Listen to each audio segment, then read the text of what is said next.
Halo, zdravím ťa. Dnes ťa chcem povzbudiť na tvojej ceste. Nech je tvoj sen alebo cieľ akýkoľvek, nevzdávaj sa. Možno prídu pochybnosti, strach, neistota, alebo dni, keď budeš mať pocit, že sa nikam neposúvaš. No práve tieto momenty často ukazujú, že kráča smerom, ktorým si ešte nikdy nešiel.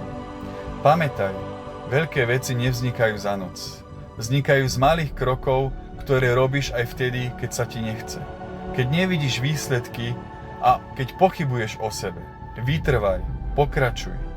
Pracuj na svojej ceste ďalej. Každý deň, keď sa nevzdáš, sa staneš silnejšou verziou samého seba. A možno si dnes bližšie k svojmu cieľu, než si vôbec dokážeš predstaviť. Nevzdávaj sa len preto, že cesta je náročná. Práve preto je náročná, pretože ju veľa ľudí nikdy v živote neprejde.